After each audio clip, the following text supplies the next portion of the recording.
That was badass. Real. That was badass. Well done. Well done. Woo! Next up, we have Ann Twomey, RN, President of Health Professionals and Allied Employees. Got him out here. AFT, AFL, CIO. HPAE represents over 13,000 nurses and health professionals in New Jersey and Philadelphia.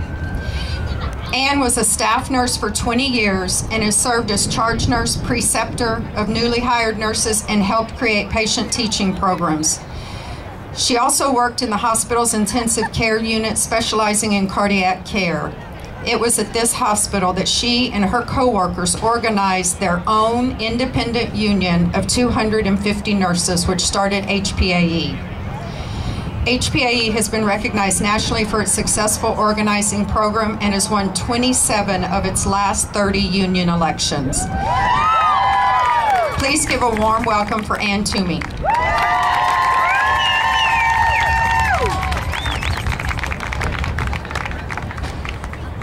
So, I've just been reminded that I say so as I begin everything, so I figured I would do that. So my name is Ann Twomey. I'm a nurse. I'm also a founding member of my union, which was just described in New Jersey. And I want to make a couple of comments. During our first organizing campaign, I see this nurse here with the cape and the cap, okay? You look like a real symbol of a nurse, okay? And by the way, I was suspended from work for refusing to wear my cap because it got in the way of my job when I worked in ICU. But it looks nice on you, okay? I just want to mention that.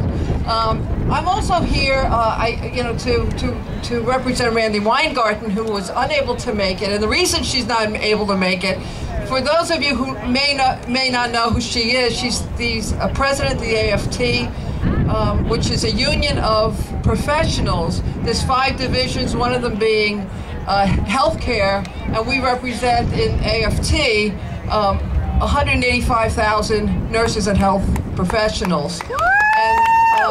And so she wanted to be here, but we also represent education workers and teachers in Puerto Rico.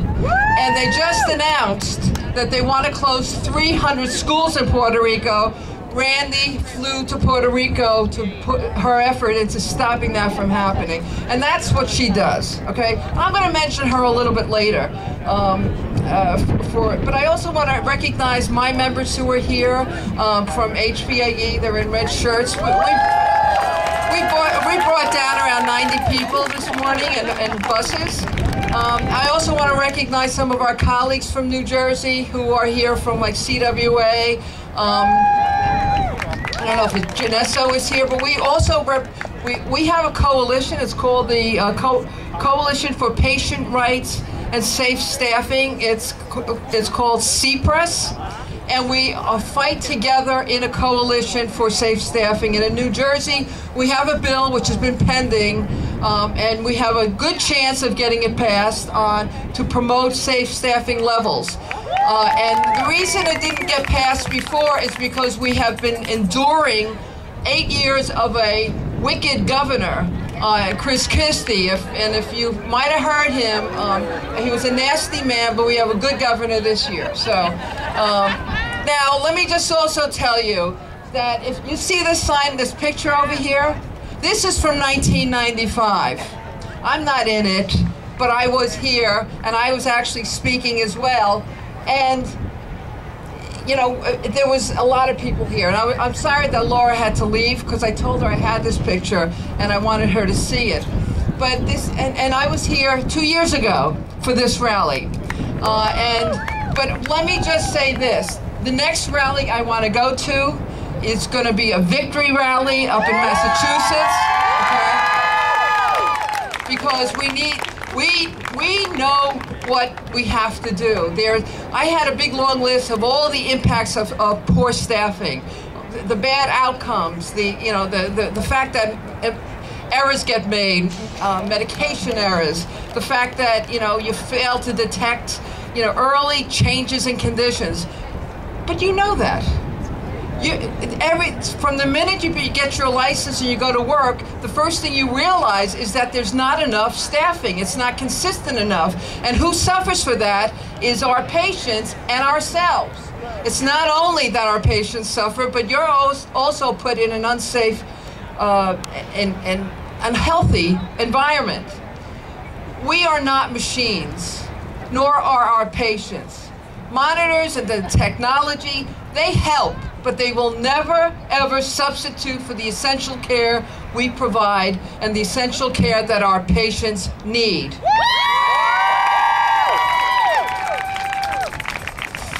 So we know why we're here. I don't have to explain anything. Safe staffing is the #1 issue for everyone standing here, and it should be for every CEO and for every CNO. We hear the same responses year after year from these hospitals to say, you know what, we can't afford it. We can't afford to have more nurses. We can't afford not to! And meanwhile, these small hospitals have merged to become bigger affiliates, and these systems now have merged to become mega systems, and the CEOs of these mega systems, they earn more than many of the Fortune 500 corporations. They find the money when they want to.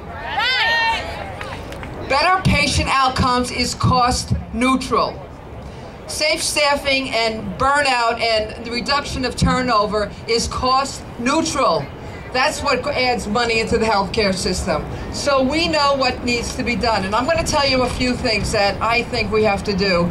Not only get safe staffing levels, but we need Medicare for all. We have to have a system that actually respects the rights of everyone to have health care. We need safe staffing levels throughout the country. California has started it. Massachusetts is going to be the second one, and we're hoping that New Jersey will be the third. But I will say to Donna and to Eileen, we will be there with you for the election in November to help you get this bill passed, because we owe you for the work that you're doing. The other thing that we really need is a unified approach to this. We have to figure a way how we keep connected, how we do, and let me just say, so the group that has put this together, it's growing every year. And as I said, I want the next one to be a victory party. But your hearts are there, and you're doing the right thing. And there's a lot of people that if we pull together, we can really make a difference. I'm going to get back to Randy now. Okay, Randy represents 1.7 million union members in a large national union. That means a lot when it comes to the Hill in terms of votes. Okay, and those members are like in New York and all over the country, and that means power. So that's important to keep in mind. Have been able to affiliate the Alaska Nurses Association, the Oregon Nurses Association, Washington State, all of which, Ohio, a lot of different groups, all of which are fighting for safe staffing levels. And those connections, we cover the country. We are getting more and more dense in terms of the nursing population who are in a powerful position. And I'm part of a union. We have a coalition now with the Northeast Nurses, and Donna is part of that. The Massachusetts nurses are part of it. The Vermont nurses are part of it. Connecticut, New York, Pennsylvania, of course, New Jersey. Not everyone is in a union, but a lot of people are. And the reason we encourage unionization, because it's a vehicle to get things done. You get things done in your contract as well. So we have the makings of making this happen. And as Randy would say, we don't need any more studies to tell us what we already know. Inadequate staffing is detrimental to patient and worker safety. So I am very proud to be standing with each and every one of you. And I know we are on the side of right. We're on the side of our patients.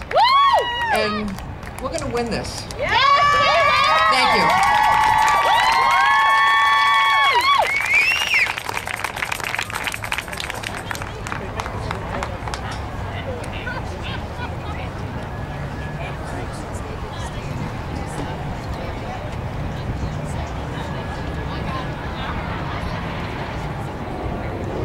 Thank you so much, Ann and HPAE. We appreciate y'all.